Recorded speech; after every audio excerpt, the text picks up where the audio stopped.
एक महिला ने अपनी सारी बचत खर्च कर एक फ्लाइट की फर्स्ट क्लास टिकट खरीदी थी, सिर्फ इस इरादे से कि वह फ्लाइट में आत्महत्या कर सके। उसने अपनी जेब से पहले से छिपाई हुई गोलियां निकाली, लेकिन जैसे ही वह उन्हें निगलने वाली थी, अचानक विमान में भयंकर झटके आने लगे। अचानक से हुए इन झटकों ने उसे फ्लाइट की छत से टकरा गई और उसे साफ महसूस हुआ कि विमान तेजी से नीचे गिर रहा है। जब उसकी फिर से आंखें खुली तो वह जमीन पर थी। वह चमत्कारिक रूप से बच गई थी, लेकिन चारों तरफ सिर्फ शव ही दिखाई दे रहे थे। बहुत मुश्किल से उसे एक जीवित व्यक्ति मिला, लेकिन जैसे ही वह उसकी मदद के लिए आगे बढ़ी, वह शख्स मर गया। उसे यकीन नहीं हो रहा था कि जो आत्महत्या करने आई थी उसकी जान किस्मत से बच गई। जो लोग जीना चाहते थे वे मर चुके थे। महिला जोर जोर से चिल्लाने लगी। उम्मीद थी कि कोई और भी बचा होगा। तभी एक आदमी की आवाज आई। वह आदमी वही था जिससे उसने एयरपोर्ट पर मुलाकात की थी। उसे देख महिला को थोड़ी राहत मिली। दोनों को हल्की चोटें आई थीं, लेकिन कोई गंभीर समस्या नहीं थी। वे दोनों विमान के अंदर चले गए। बाहर का मौसम बेहद ठंडा था और विमान का डैमेज होने के कारण ठंडी हवाएं अंदर घुस रही थीं। आदमी ने विमान का दरवाजा तोड़ दिया और दोनों वॉशरूम में घुस गए। वहां पहुंचकर महिला ने अपनी हालत देखी। उसे अंदरूनी चोटें लगी थीं, कई पसलियां टूट चुकी थीं। इस स्थिति में कोई इलाज संभव नहीं था। उनका बचना अब मुश्किल था और यदि जल्दी कुछ न किया गया तो ठंड से मरने का खतरा था। दोनों ने साथ सोने का फैसला किया ताकि एक दूसरे को गर्म रख सकें। वे मुश्किल से बचे थे और अब एक दूसरे पर निर्भर थे। ठंडी हवाएं बाहर चलती रहीं और वे एक दूसरे को कसकर पकड़े हुए थे। जैसे ही उनके शरीर थोड़े गर्म हुए, उन्होंने भोजन और पानी की गिनती की। उन्हें पता चला कि उनके पास सिर्फ 2 दिन का सामान था। अब उनके पास ज्यादा समय नहीं था। उन्हें और सामान खोजना जरूरी था, क्योंकि यह भी पक्का नहीं था कि किसी को उनके दुर्घटनाग्रस्त होने की जानकारी मिली है या नहीं। अगले दिन महिला की मानसिक स्थिति बिगड़ने लगी। दरअसल महिला में जन्म से ही आत्महत्या की प्रवृत्ति थी, जो उसके परिवार से चली आ रही थी। उसके पिता और दादा भी आत्महत्या कर चुके थे, इसलिए उसे हमेशा से यही लगता था कि वह भी ऐसा ही करेगी। कई बार उसने खुद को नुकसान पहुंचाने की कोशिश की, लेकिन नाकाम रही। इस बार भी विमान में ऐसा करने की सोची, लेकिन विमान दुर्घटना हो गई। महिला को बाहर निकलने की जरूरत महसूस हुई, लेकिन दरवाजा बर्फ से जम चुका था। उसने बहुत कोशिश की और आखिरकार वह दरवाजा खोलने में सफल रही। बाहर की ताजी हवा लेने के बाद उसे थोड़ी राहत मिली, लेकिन उसने देखा कि रात भर में बर्फ ने पूरी जगह को ढक दिया था। यात्रियों के शव भी अब बर्फ में जमे हुए थे। बर्फ की वजह से लाशें सड़ नहीं रही थीं। महिला का दिल भर आया, क्योंकि जो मरना चाहती थी वह जिंदा थी। जीवन वाकई अजीब होता है। अब सबसे महत्वपूर्ण बात यह थी कि वे दोनों अब भी जिंदा थे, लेकिन इस हालत में ज्यादा दिन तक जीवित रहना मुश्किल था। बर्फ लगातार बढ़ती जा रही थी। आदमी ने फैसला किया कि अब यहाँ रुकना बेकार है। बर्फबारी की वजह से शायद बचाव दल यहाँ तक न पहुँच सके, इसीलिए अब यहाँ से निकलना ही सही फैसला था। लेकिन महिला तैयार नहीं थी। वह चाहती थी कि वे यहाँ इंतजार करें। उसका जीने का मन नहीं था और उसे लगता था कि बर्फ में जमकर मर जाना बेहतर है। आदमी ने उसकी बात नहीं मानी और उसे वहाँ से ले जाने की कोशिश करने लगा। एक दिन छोटू गुस्से में महिला को छोड़कर चला गया। महिला को तुरंत पछतावा हुआ और वह उसके पीछे पीछे जाने लगी। छोटू ने सच में उसे छोड़कर नहीं गया था, वह वहीं रुका हुआ था। वह सिर्फ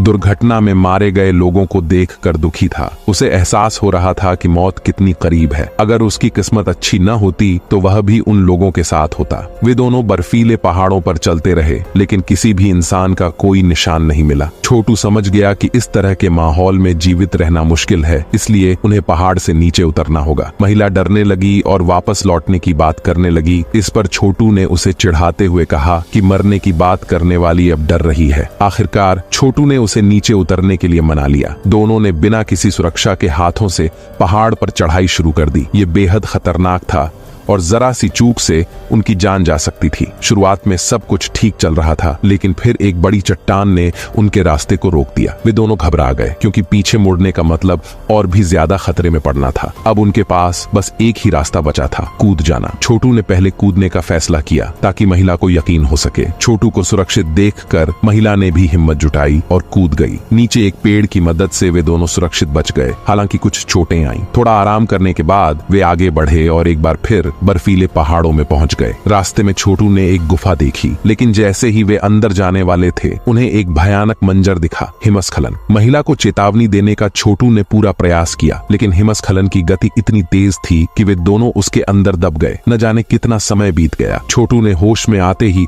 महिला को बर्फ से बाहर निकालने की कोशिश शुरू कर दी। दूसरी ओर महिला अभी भी बेहोशी की हालत में थी। आखिरकार छोटू ने महिला को बर्फ से बाहर निकाला। उसकी हालत गंभीर थी। अगर जल्दी कुछ नहीं किया तो वह ठंड से मर सकती थी। छोटू उसे तुरंत गुफा के अंदर ले गया, जहां तापमान बाहर की तुलना में काफी बेहतर था। घंटों बाद महिला ने होश संभाला और उसे महसूस हुआ कि मौत इतनी आसान नहीं है, और उसने छोटू का धन्यवाद किया कि उसने उसकी जान बचाई। हालांकि महिला अब ठीक थी, लेकिन छोटू की हालत बिगड़ने लगी थी। लंबी यात्रा और शारीरिक श्रम ने उसकी चोटों को और बढ़ा दिया। फिर भी वह अपनी तकलीफ छुपाकर यात्रा जारी रखे हुए था। जैसे जैसे यात्रा आगे बढ़ी, पहाड़ों की कठिनाइयां बढ़ती गईं और दोनों की हालत खराब होने लगी। छोटू समझ गया कि इस तरह से चलने पर वे भटक सकते हैं, इसलिए उन्हें नदी ढूंढनी होगी ताकि दिशा मिल सके। लेकिन मुश्किलें अभी और आने वाली थीं। एक आदमी ने दोनों का रास्ता रोक लिया। उसने महिला से कहा कि वो वहीं रुके, जबकि वो आगे जाकर रास्ता देखेगा। उसे लगा कि यह रास्ता बंद है, लेकिन अगले ही पल उसे एक नदी दिखी। वो खुशी खुशी महिला को ये खुशखबरी देने आया, लेकिन उसने एक गलती की और नीचे गिर गया। महिला यह देखकर दंग रह गई और दौड़कर उसके पास गई। छोटू का एक हाथ टूट गया था। हालांकि छोटू ने जल्दी से खुद को संभाला और महिला से एक लकड़ी की टहनी लाने को कहा, ताकि वो अपनी टूटी हुई हड्डी को बांध सके। महिला ने पास से एक सही टहनी खोजकर लाकर दी। छोटू ने उसे अपने हाथ पर लगाया, फिर एक स्कार्फ से कसकर बांध लिया। हड्डी टूटने का दर्द बहुत असहनीय था, लेकिन छोटू के पास दर्द निवारक गोलियां थीं,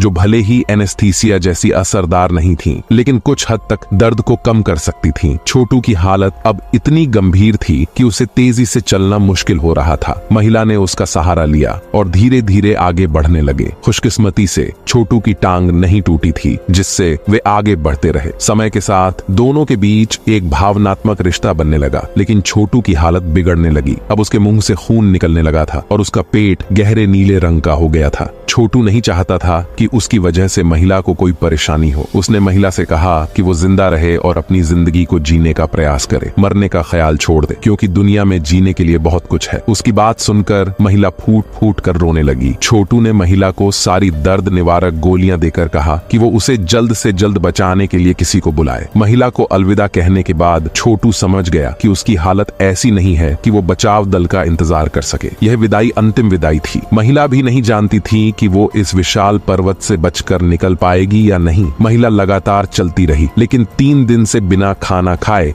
उसके सिर में चक्कर आने लगे। तभी उसकी नजर एक भेड़िए पर पड़ी। वो फौरन सतर्क हो गई। भेड़िया भी भूखा था और महिला जान बचाने के लिए दौड़ने लगी। भेड़िया उसके पीछे पीछे था। महिला समझ गई कि वो भेड़िए से तेज नहीं दौड़ सकती, इसलिए वह एक पेड़ पर चढ़ गई। भेड़िया पेड़ पर नहीं चढ़ सकता था, इसलिए उसने महिला को छोड़ दिया। जैसे ही भेड़िया दूर गया, महिला नीचे उतरी और वहां से भागने लगी। लेकिन अचानक एक भेड़िया फिर से लौट आया। महिला को अब लड़ने के अलावा कोई चारा नहीं था। उसने अपनी जैकेट उतारकर हाथ में लपेट ली और भेड़िए से लड़ने की तैयारी कर ली। भेड़िए ने हमला किया और महिला की जैकेट को चीर दिया। महिला ने किसी तरह खुद को छुड़ाया और जमीन से चाकू उठाकर भेड़िए पर वार कर दिया। आखिरकार महिला ने भेड़िए को मार गिराया, लेकिन अब उसे फौरन वहां से निकलना था, क्योंकि खून की गंध दूसरे भेड़ियों को भी खींच सकती थी। वह तेजी से चलने लगी और आखिरकार उसे नदी दिखी। नदी का मतलब था कि अब उसे रास्ता मिल सकता है। वो नदी के साथ साथ चलती रही और थोड़ी देर बाद उसे एक सड़क दिखाई दी। उस पल उसने राहत की सांस ली। अंत में महिला ने अपनी लड़ाई जीत ली और बचकर निकल गई। छोटू हमेशा के लिए उसी पहाड़ पर रह गया। जब लोग उसे ढूंढने पहुंचे, तब तक वो एक ठंडी लाश में बदल चुका था। उसके पास सिर्फ एक पत्र था जो उसने उस महिला के लिए छोड़ा था। यह एक ऐसी कहानी थी जो जीवन के उद्धार की बात करती है। छोटू के आने से उस महिला की जान बच गई जो आत्महत्या करना चाहती थी। जब हमें अपनी जिंदगी का कोई मकसद न दिखे, तो क्यों न हम अपने पुराने संसार से बाहर निकलें और नई चीजों और नए लोगों को जानने की कोशिश करें। शायद हमें एक नया नजरिया मिल जाए।